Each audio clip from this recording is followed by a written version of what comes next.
اور یہ کہتے ہیں کہ اس کو اپنی قسمت سمجھو، تم تعلیم کا مطالبہ نہ کرو۔ ہم یہ بتا دینا چاہتے ہیں کہ جماعت اسلامی کی یہ تحریک جو ایک نئے ولولے اور نئے عزم کے ساتھ شروع ہوئی ہے، یہ شعور پروان چڑھا رہی ہے، اور یہ دھرنا پاکستانی قوم کے شعور میں اضافے کا دھرنا بن چکا ہے۔ ہم پاکستان کے بچے کو یہ بات بتانا چاہتے ہیں کہ معیاری تعلیم خیرات نہیں ہے، ہمارا حق ہے اور ہمارے بچوں کو ملنا چاہیے۔ جو امیر کو تعلیم ملے وہی مڈل کلاس اور وہی غریب کو ملنی چاہیے، اور یہ حق ہم چھین کر حاصل کریں گے انشاءاللہ تعالی۔ ہم ان کے رحم و کرم پہ اپنے بچوں کو نہیں چھوڑیں گے۔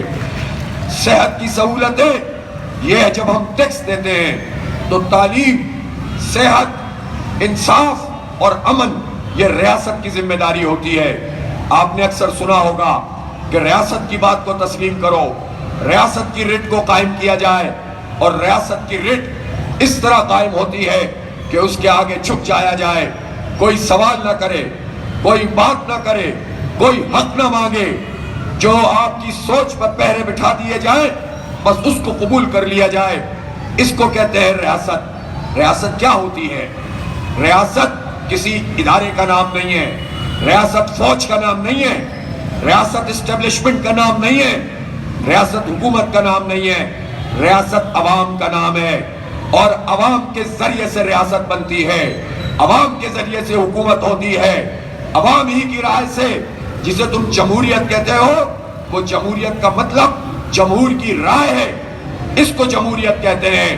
تو عوام کو اللہ تعالیٰ نے یہ مقام دیا ہے کہ اس کی رائے کے بغیر تو کوئی حکومت بھی نہیں کر سکتا، عوام کی اجازت ضروری ہے۔ جب یہ عوام ریاست ہے تو ایک ادارہ یا ایک حکومت اپنی رٹ قائم کرنے کے لیے ہماری نہ سوچ پہ پہرے بٹھا سکتی ہے اور نہ ہی ہمیں حق سے محروم کر سکتے ہیں۔ ہم بولیں گے اور پوری قوت سے بولیں گے، حق بیان کریں گے، سچ بات کریں گے، ڈنکے کی چوٹ پہ کریں گے۔ کوئی قبول کرے گا تو کریں گے، جو قبول نہیں کرے گا تو بھی کریں گے، اور بالآخر اپنا حق حاصل کریں گے۔ اس لیے ریاست کی ذمہ داری، اگر وہ ریاست اپنے آپ کو بہت طاقتور کہتی ہے تو حکومت کی اور ریاست کی ذمہ داری ہمیں علم دینا، تعلیم دینا، صحت کی سہولت دینا، امن دینا اور عدل اور انصاف دینا ہے۔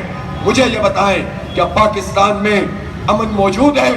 پورا ہمارا KP امن کے نعرے لگا رہا ہے۔ پورے بلوچستان میں لاپتہ افراد کا ایک بہت بڑا سلسلہ چلا ہوا ہے۔ لوگ امن مانگتے ہیں، اپنے پیاروں کی واپسی مانگتے ہیں۔ خود ہم اسٹریٹ کرائمز بڑھتے ہوئے دیکھتے ہیں، چھینا جھپٹی کے واقعات پورے پاکستان میں پھیلے ہوئے ہیں۔ کراچی منی پاکستان ہے، سب سے زیادہ اسٹریٹ کرائمز وہیں پر ہوتے ہیں۔ پورا صوبہ سندھ میں ڈاکوؤں کو لا کر بٹھا دیا گیا ہے، اور سندھ کے ساتھ جو پنجاب کا اور بلوچستان کا بارڈر لگتا ہے اس سب پر کچے کے ایک بہت بڑے علاقے پر ڈاکو راج ہے۔ بڑے بڑے سردار ان ڈاکوؤں کی سرپرستی کرتے ہیں، جن کے پاس جو اسلحہ ان ڈاکوؤں کے پاس موجود ہے وہ عام حالات میں کبھی بھی نہیں جا سکتا جب تک ریاست سے ملی بھگت ان لوگوں کی نہ ہو، اور وہاں پر لے جا کر ان کو وہاں پر طاقتور نہ بنایا جائے۔ تو وہ کون سی کالی بھیڑیں ہیں جو حکومت میں اور ریاست میں موجود ہوتی ہیں، جو ڈاکوؤں کی سرپرستی کرتی ہیں، جو چوروں کی سرپرستی کرتی ہیں، جو جمہور کی رائے کو کچل کر اقتدار پہ آنے والوں کی سرپرستی کرتی ہیں۔ اس لیے ہم اگر خاموش رہیں گے، ہم اگر اپنے حق کے لیے بات نہیں کریں گے تو اس کا مطلب یہ ہے کہ ہم اپنے بنیادی حقوق سے دستبردار ہو جائیں۔ اور یہ جو ہمارے بنیادی حقوق ہیں یہ کسی انسان نے ہمیں نہیں دیے، یہ اللہ رب العالمین نے دیے ہیں۔ ہم سب کو آزاد پیدا کیا ہے، ہم کسی انسان کے غلام نہیں ہیں، ایک ہی غلامی ہے اللہ رب العالمین کے۔ اسی کے توسط سے نبی مہربان صلی اللہ علیہ وآلہ وسلم کے ہم سب غلام ہیں، ان کے امتی ہیں۔ اس کے علاوہ ہم کسی کی بات نہیں مانیں گے۔ کوئی زمین کا خدا بننے کی کوشش کرے گا تو اس کے مقابلے میں جد و جہد کرنا ہمارے ایمان کا حصہ ہوگا۔ اس لیے زمینی خداؤں کو یہ بات اچھی طرح سمجھ لینی چاہیے کہ تم ہمیں میرے بنیادی حقوق سے تم محروم نہیں کر سکتے، اور ہم اس کے لیے آواز اٹھائیں گے۔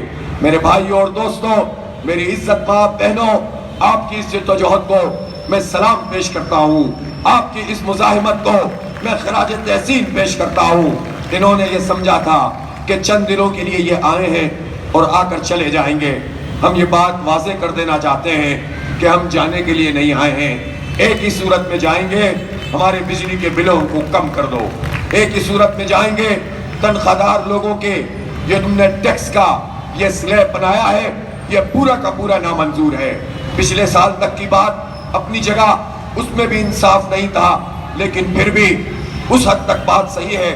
لیکن اس بجٹ کا جو سلیب سسٹم بنایا گیا ہے، جو تنخواہ دار لوگوں پر ٹیکس کا بوجھ ڈالا گیا ہے، یہ پاکستان دشمنی ہے، یہ برین ڈرین کا انتظام ہے، یہ پروفیشنل لوگوں کی حوصلہ شکنی ہے، یہ معیشت کا پہیہ چلانے والے ان لوگوں کا راستہ روکنا ہے۔ لہٰذا ہم اس کو قبول نہیں کرتے۔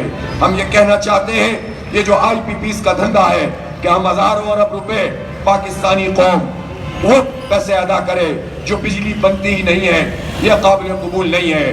یہ مراحت جو انہیں حاصل ہے، یہ مراحت ان کو ختم کرنی پڑیں گی۔ یہ جو ان کی شاہ خرچیاں ہیں، انہیں اپنی گاڑیاں چھوٹی کرنی پڑیں گی۔ ہم سے یہ کہتے ہیں کہ جماعت اسلامی کے مطالبات، بات تو اس میں ٹھیک ہے، بات میں وزن ہے، مطالبات بھی جائز ہیں، لیکن قابل عمل نہیں ہیں۔ میں نے صبح بھی کہا تھا اور اب بھی کہہ رہا ہوں کہ پرائم منسٹر صاحب، اگر آپ اپنے سرکار کے لوگوں کی گاڑیاں، فوج کے افسروں کی گاڑیاں، عدلیہ کے ججز کی گاڑیاں، بیوروکریٹس کی گاڑیاں اور جو آپ کے وزراء اور مشیروں کی گاڑیاں ہیں، اگر اس کو میکسیمم 1300 سی سی کر دیں گے تو 1300 سی سی گاڑی کرنے سے کیا شہباز شریف کے پلیٹلیٹس میں کوئی کمی واقع ہو جائے گی؟ کیا ان کو کوئی بیماری لگ جائے گی؟ کیا ان کو کوئی پریشانی لاحق ہو جائے گی؟ کچھ بھی نہیں ہوگا۔ آپ ان سب گاڑیوں کو 1300 سی سی پہ لے کر جائیں اور جو بڑی گاڑیاں ہیں ان کا آکشن کریں۔ آپ دیکھیں گے کم از کم 10-15 ہزار ارب روپے پاکستانی قوم کو اس سے حاصل ہو جائیں گے۔ اور یہ جو فری پیٹرول ہے اور مراحت ہیں، ان کو کم کریں، ہمارا بہت بڑا مسئلہ حل ہو جائے گا۔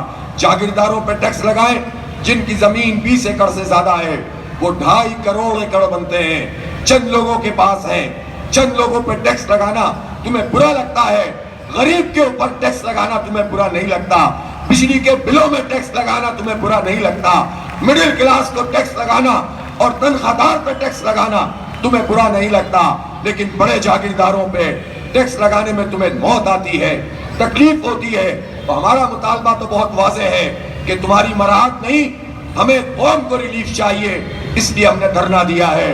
اور میں خراج تحسین پیش کرتا ہوں اس دھرنے کے شرکاء کو، روز ان کی آواز بلند ہوتی چلی جا رہی ہے۔ اور ہم نے خواتین کا جب یہاں بڑا دھرنا جلسہ عام کی صورت میں رکھا تو یہ پورا پنڈال بھر گیا تھا۔ آج تو ہم نے خواتین کو علیحدہ سے جلسہ عام کے طور پر نہیں بلایا، لیکن آپ بھی آدھا پنڈال ہماری بہنوں نے بھر دیا ہے، ہماری بچیوں نے بھر دیا ہے۔ اس کا مطلب یہ ہے کہ یہ دھرنا ہر گھر کا دھرنا بن چکا ہے، اور جب یہ پوری فیملی کا دھرنا بن گیا ہے تو پھر اب اس آواز کو کوئی روک نہیں سکے گا۔ اس لیے اگر ہم پرامن طریقے سے یہاں پر موجود ہیں تو آپ اس کو غنیمت سمجھیں کہ پاکستان میں پرامن سیاسی مزاحمت کی نئی تاریخ رقم ہو رہی ہے۔ پرائم منسٹر صاحب الٹے سیدھے بیانات دینے کے بجائے سنجیدگی سے اس مسئلے کو لیجئے۔ ہم جانے والے لوگ نہیں ہیں، اور اگر ہم پرامن ہیں تو آپ یہ شاید چاہتے ہیں کہ ہم پرتشدد ہو جائیں، ہم تصادم کا راستہ اختیار کریں۔ تصادم اور تشدد ہماری طرف سے نہیں ہوگا، لیکن اگر آپ نے عوام کو ان کا حق نہیں دیا تو پھر ظاہر سی بات ہے کہ مری روڈ سے آگے بڑھنے کا آپشن تو ہر وقت موجود ہے۔ لیکن آج تو الحمدللہ کراچی میں بھی گورنر ہاؤس پہ دھرنے کا آغاز ہو چکا ہے۔ میں جماعت اسلامی کراچی کو مبارکباد پیش کرتا ہوں۔ اب روز وہاں پر دھرنا ہوگا، اور کل تو وہ جلسہ عام کر رہے ہیں۔ اسی طرح انشاءاللہ